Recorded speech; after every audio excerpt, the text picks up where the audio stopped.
السلام عليكم، ازيكم؟ عاملين ايه؟ الصورة اللي قدامك دي صورة بداية أكبر جيش في الشرق الأوسط وفي العصر الحديث. أنا رجل عسكري، أنا مؤسسة عسكرية مقاتلة، ولست مؤسسة أمنية. الأمن لأهل الأمن والقتال لأهلي. אנחנו לא מתרדים מזה, וזה לא ברוב סדר העדיפות, צריך להגיד. אנחנו חייבים לשים את הבעיות שלנו בסדר עדיפות. במצרים יש צבא גדול עם אמל"ח מתקדם, עם מטוסים מתקדמים, עם צוללות, עם סטילים, כמות גדולה מאוד, גם של טנקים מתקדמים, גם של לוחמים חי"ר, ואנחנו חושבים שכרגע זה לא איום, אבל זה יכול להתהפך ברגע. ב-2011 מורסי עלה לשלטון, אחים מוסלמים, כל הצבא הזה פתאום עם הנהגה אחרת שיכולה להתהפך נגדך. وعشان تعرف كويس ليه الجيش المصري أكبر وأقوى جيش في الشرق الأوسط لازم تعرف الحكاية من البداية. وأنا بعمل إعداد للفيديو ده صدمت حرفيا من المعلومات عن الجيش المصري، فتابع الفيديو للنهاية عشان فيه معلومات مهمة جدا وأهم من أي حاجة. اشتراكك في القناة وانضمامك لينا بيساعدنا وبيخلينا نستمر. حكاية أكبر جيش في الشرق الأوسط بتبتدي إن المماليك كانوا بيحكموا مصر من فترة 1250 ل 1517، لكن رغم إن المماليك كانوا قوة عسكرية ضاربة وجبارة وصدوا المغول وهزموهم شر هزيمة في معركة عين جالوت سنة 1260 وحموا العالم الإسلامي من غزو خطير جدا، لكن كان لهم عيب خطير جدا في الحكم بتاعهم وكانوا مستبدين. كانوا بيفرضوا ضرائب عالية جدا على المصريين، ده غير ان هم ما كانوش بيصعدوا اي حد من المصريين للسلطة، وكان الحكم بس في ايد السلطان. المماليك اصولهم مش مصريين، المماليك اصولهم من تركيا واسيا الوسطى اللي هي كازاخستان دلوقتي، من مناطق القوقاز، جورجيا والشيشان والشركس، وكان بيتم شراء العبيد دول علشان يجيبوهم هنا مصر ويتم تدريبهم تدريب عسكري كويس جدا وولائهم كله يروح للسلطان. ولان هم مش مصريين ومستبدين ده عمل فجوة كبيرة بينهم وبين المصريين، لكن بمرور الوقت سقط حكم المماليك قدام العثمانيين، والضربة القاضية للمماليك كانت على ايد محمد علي لما دعا قادة المماليك دول في القلعة وذبحهم، وهنا كانت نهاية حكم المماليك علشان يبدأ عصر محمد علي ويبدأ الجيش الوطني المصري معاه. وخلي بالك وحط خط تحت كلمة الجيش الوطني المصري، لان هي دي قوة الجيش الى وقتنا هذا. محمد علي من اهم الحاجات اللي عملها ان هو فرض التجنيد الاجباري على المصريين، علشان كده بنقول عليه جيش وطني. محمد علي مش بس فرض التجنيد، لا ده جاب خبراء عسكريين من دول اوروبية وعلى وجه الخصوص من فرنسا عشان يدربوا الجنود المصريين على نظام الحرب الحديثة والتكتيكات الحديثة. ده غير ان هو انشأ مدارس عسكرية وانشأ كمان مدارس متخصصة لاعداد الجنود والضباط، ومنها المدرسة المدفعية ومدرسة الهندسة العسكرية ومدرسة الطب العسكرية. ده غير ان اهم نقطة محمد علي عملها اهتمامه بانشاء السلاح محليا، وانشأ مصانع للذخيرة والسلاح في مصر. مش بس كده، ده كمان انشأ ترسانة بولاق العسكرية وانشأ ترسانة الاسكندرية العسكرية لبناء السفن، وعمل اسطول بحري قوي جدا في البحر المتوسط وكان من اكبر الاساطيل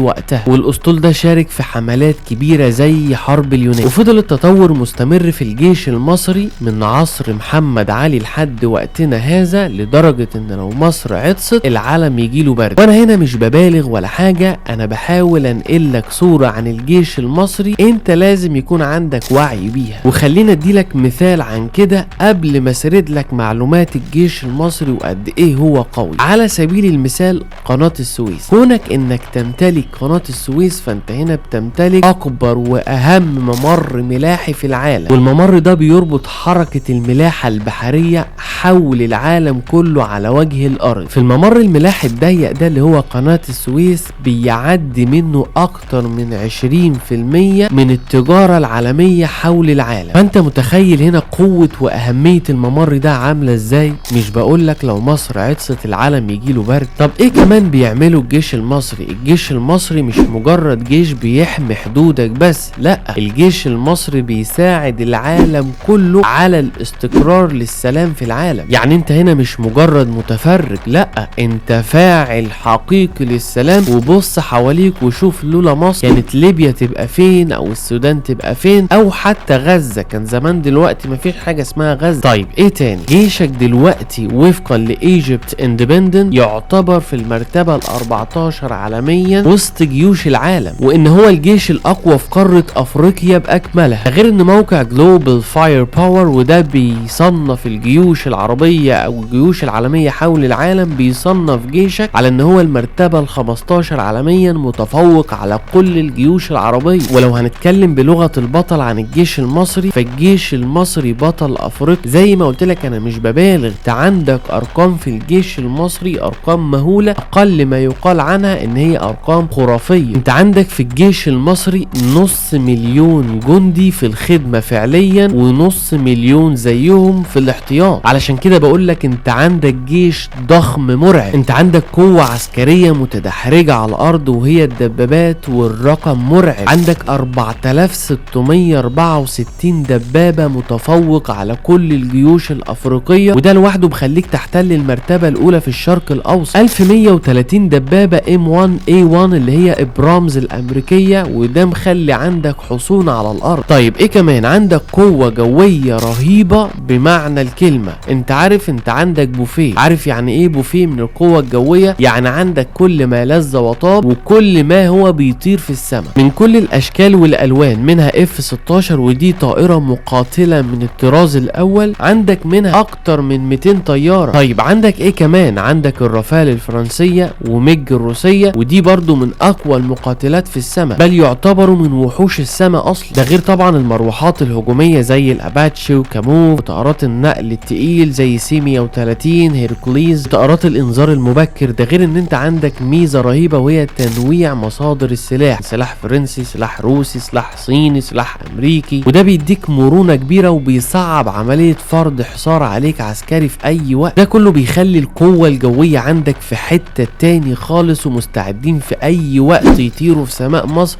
ويدافعوا عن ارض مصر باستماتة، وكمان يقدموا دعم للقوات البحرية. وازيدك من الشعر بيت، مصر عندها 20 قاعدة جوية. مش بقول لك مصر لو عطست العالم يجيله برد. طيب ايه كمان الجيش المصري يمتلكه؟ الجيش المصري اكبر قوة بحرية في افريقيا والشرق الاوسط تما. عندك اكتر من 10 فرقاطات زي فرقاطة فريم وميكو الالمانية، وخلي بالك احنا استلمنا واحدة ولسه باقي 3 قيد التسليم. وكمان عندك اوليفر دونوكس. كل دي انواع فرقاطات عند مصر، ده غير حاملتي الطائرات اللي هم المسترال. يعني انت قدام جيش شغال بر وبحر وجو بمرونة بمعدل 100%. وكل اللي انا قلته لك بقى ده حمادة، واللي انا هقوله لك دلوقتي حمادة تاني خالص. نظام الدفاع الجوي بتاعك اللي مالوش اصلا كتالوج، وده اللي بيخلي من المستحيل اختراق المجال الجوي المصري. نظام مشفر 100% ويصعب على اي دولة اختراق المجال الجوي المصري. شفت الجهاز اللي بيصيد الذباب او الدبان سريع ازاي؟ اهو نظام الدفاع المصري بتاعك بنفس السرعة دي. طبقات فوق بعضيها في سماء مصر بيحموا المجال الجوي على المدى البعيد والمتوسط والقريب. لا وكمان مش بيدافع بس، ده بيهاجم الصواريخ او الطيارات حتى قبل ما تخش المجال الجوي المصري. والخلاصة انت عندك مزيج من افضل التكنولوجيا الغربية والشرقية في وقت واحد. عندك في الجيش المصري نظام الدفاع الروسي، واللي يعتبر العمود الفقري لأنظمة الدفاع المصري 300 VM، واللي بيوصل مداه للطائرات من 200 ل 250 كيلو. النظام ده قادر على اعتراض الصواريخ البالستية طويلة المدى وقصيرة المدى وصواريخ كروز والمقاتلات الحديثة. النظام ده بيديك مظلة دفاع استراتيجي على مستوى بعيد المدى. كمان بيعزز من أنظمة الدفاع المصري اللي ملهاش كتالوج، واللي مشفرة لأنها متنوعة، صيني، روسي، ألماني، أمريكي، وكل ده مترابط ببعضيه بمنظومة يصعب اختراقها بنسبة 100%، وده بيصعب أي محاولة لاختراق الأجواء المصرية. إيه كمان عند الجيش المصري؟ MIM بترويت الأمريكي، وده مخصص لمواجهة الطائرات والصواريخ. عشان كده بقولك احنا عندنا في مصر نظام دفاع جوي طبقات فوق بعضيها بيحمي المجال الجوي، غير بقى الأنظمة متوسطة المدى زي باك M2 الروسية، وده برضو ضد الطائرات على بعد 50 و40 كيلو. ده غير بقى الأنظمة قصيرة المدى زي تور M2A ايه الروسي وافنجرز الامريكي وصواريخ سينجر المحمولة على المدرعات، ده غير الانظمة التانية الكتير جدا اللي انا اتوهمت لما شفتها وانا بعمل اعداد للحلقة دي، ومش هينفع اذكرها كلها في الفيديو عشان وقت الحلقة. اما اللي انا هقوله لك ده بخصوص الرادارات المصرية فتحس كده ان انت في فيلم خيال علمي، مفيش دبانة هتعدي من الرادارات دي. الرادار الالماني TRM-4D، الرادار ده خطير جدا جدا جدا وبيعمل حاجات خرافية. المدى بتاع الرادار ده 250 كيلومتر، يعني زي بعد المسافة من القاهرة مثلا كده واسيوط او ابعد شوية. القوة بقى بتاعة الرادار ده انه بيقدر يتتبع 1500 هدف في وقت واحد، سواء كان بقى طيارات او صواريخ او حتى درونز. غير طبعا رادار سبيكسر 2000 وده رادار متوسط المدى، ده مهمته ان هو يكشف الطائرات اللي هي بدون طيار، بالاضافة ان انت عندك منه برضو نسخة بحرية لمراقبة السواحل. بالاضافة الى ان الجيش المصري عنده الرادار الصيني GY-27A وده رادار بعيد المدى، وده طبعا بيستخدموه للكشف المبكر عن الطائرات حتى الطائرات الشبحية. المدى بتاع الرادار ده من 600 ل 700 كيلو متر، غير ان في حوالي 10 رادارات تانيين بامكانيات جبارة جدا. وزي ما قلت لك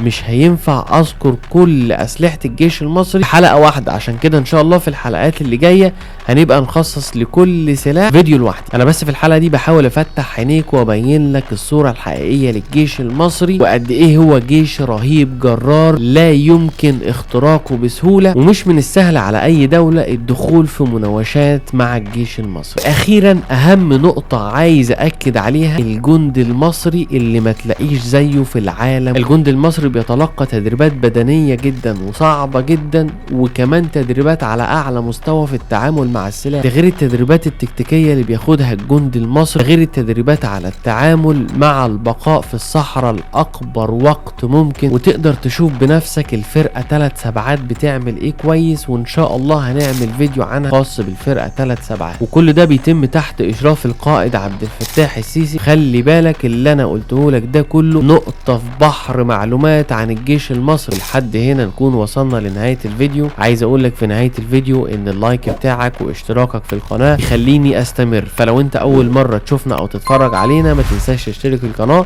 وتفعل علامة الجرس على الكل عشان يجيلك اشعار بكل الفيديوهات المستقبلية. السلام عليكم ورحمة الله.